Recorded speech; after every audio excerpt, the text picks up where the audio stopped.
Well, hello and welcome everybody to Safe Conversation Skills for Managers and Team Members and also team leaders. This is all about how do we make wellbeing and mental health conversations caring and safe.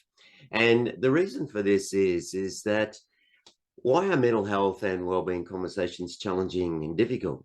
And I've been doing a lot of work in this area for many years. And the challenges that people have is I don't want to say the wrong thing. I don't want to stick my nose into other people's business.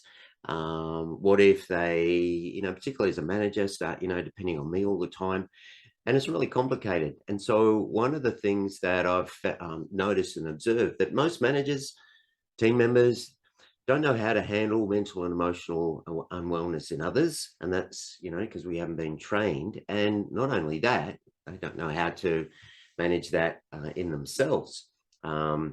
And so it's easier just to stay away from it and to not actually do anything about it. But that's really, really not a good strategy.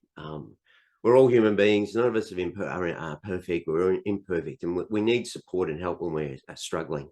And if we don't, we've all had the experience. If we don't get help and support, then eventually, it's impacting on our work and potentially, in really unsupportive environments, then it can be turned into a performance management issue when it could have been handled earlier.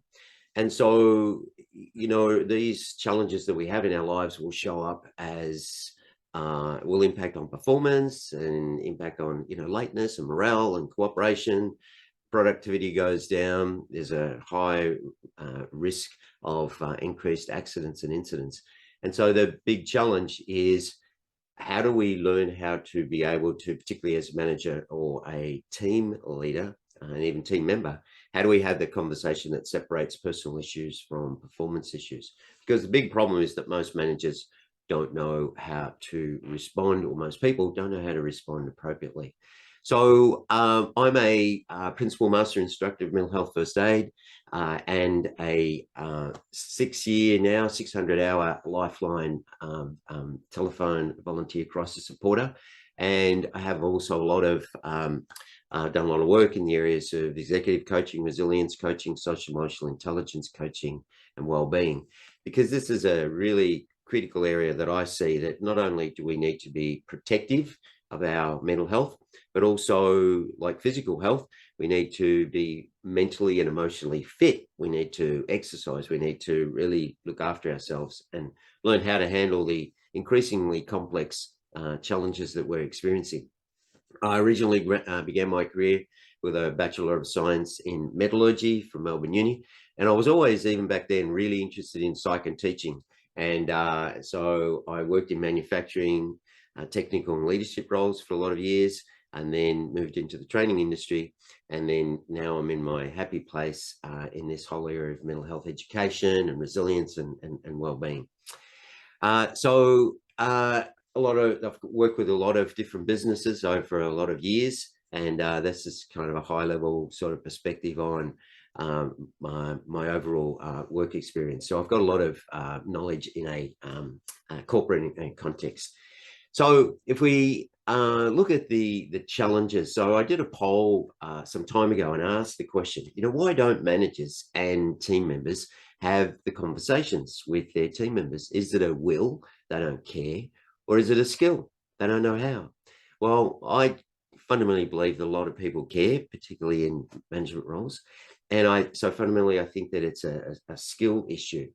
And some of the responses were, I might say the wrong thing. I might make it worse. I can't provide support. And for some people, I feel it's overstepping my role.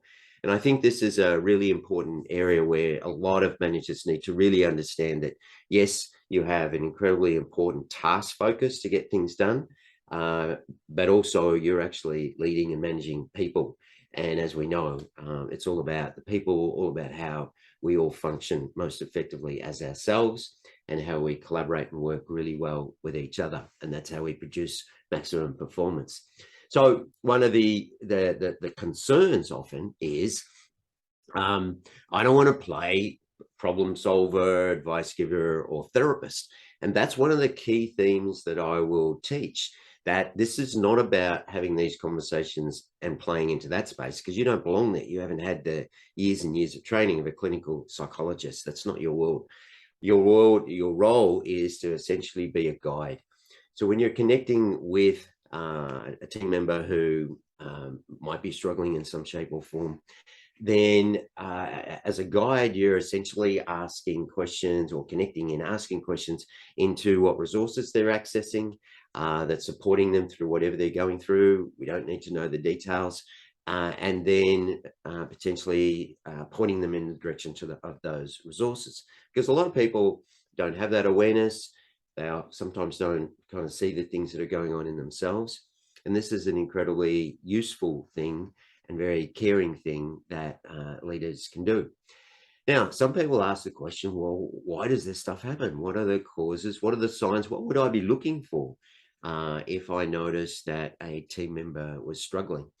And so there are four biggies. So in the workshops that I run, we go into a lot more detail, but the four biggies that really impact us as humans, that cause a lot of our challenges, is first of all, loss of certainty, which is the future orientation. So we all get stressed out, pandemics and uncertainty in our roles, in our jobs, and currently with inflation rates going up, etc., etc.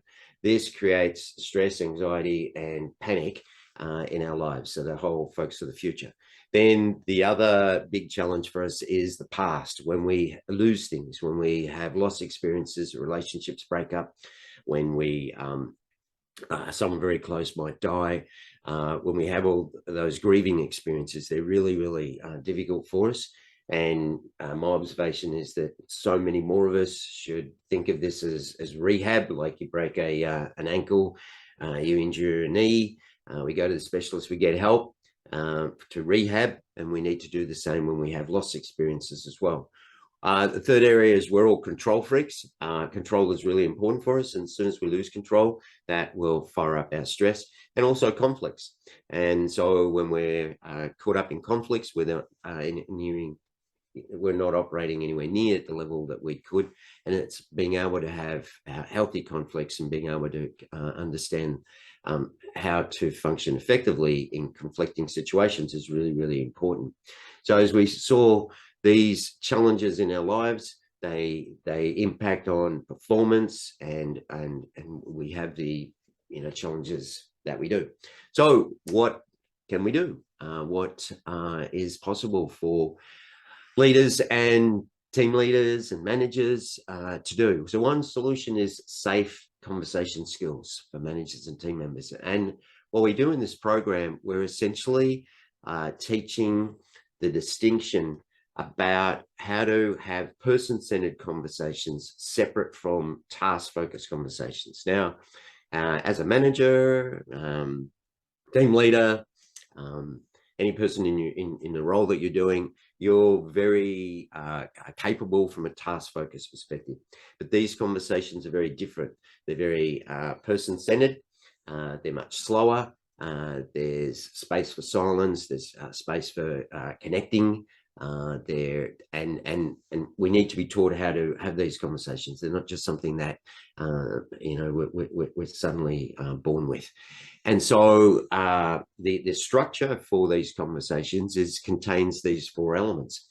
So it's incredibly important to start off with some self-awareness. How am I feeling at the moment? Because if you're in a grumpy place or quite withdrawn or under-resourced emotionally, it's not a good time to have the conversation. Pick a better time when you are.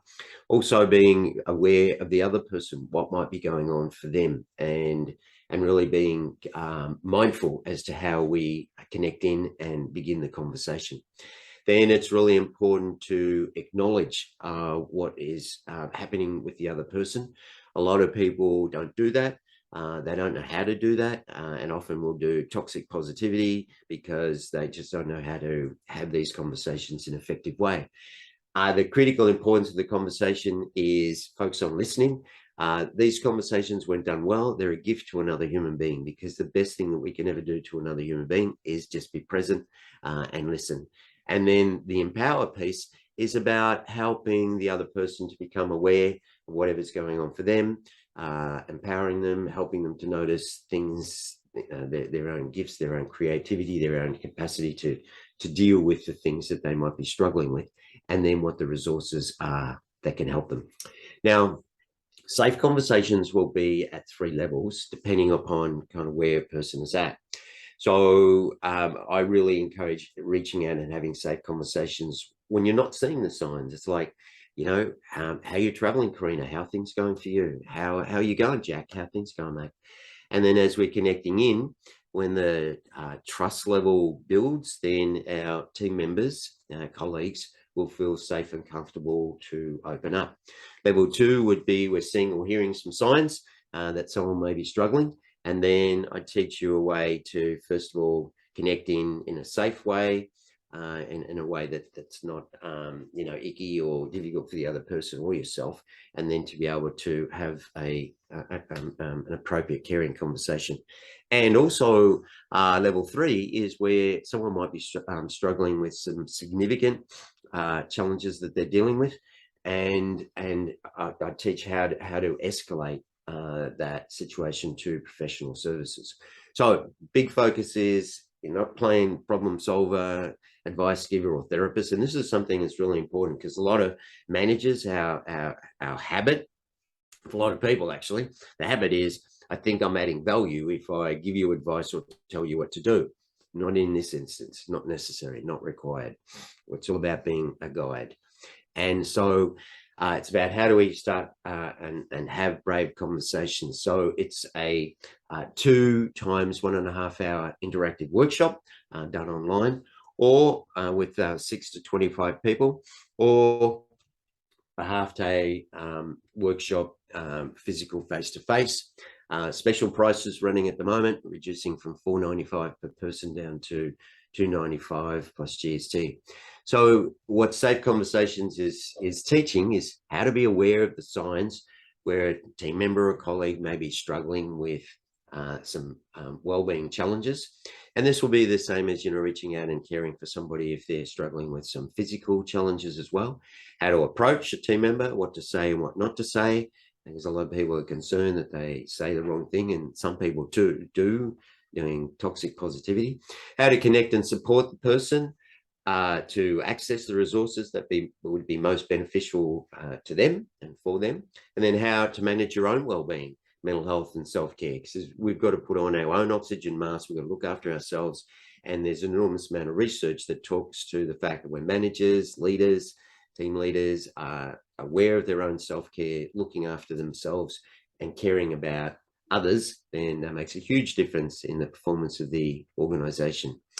So who is this for? So HR managers who are stretched, and managers who need to build their skills, and also companies who are in the kind of hybrid, working from home, working in the office, where there might be challenges with mental and emotional health being impacted during these very turbulent times that we're going through. The feedback from people who've done the workshop is really strong, particularly from manager groups, that they found it to be incredibly useful and valuable. So there's a lot of feedback that I have from a lot of organizations that have done this work and found it to be really helpful. And so finally, the benefits are that the managers increase their confidence, the team members feel heard and validated. Team members are also become aware of resources, and team members feel that the boss cares about them, because we've all had the experience where just, you know, some bosses just like don't care. And I'll give the bosses a lot of credit. I think in a lot of instances they would if they could, and often don't have the skills and capabilities. So there's also additional online courses that I have available, and the strategies for wellbeing course is exceptionally good. And also, if you wanted to really deep dive into this whole area, then that's the area of mental health first aid, which is a 12-hour course.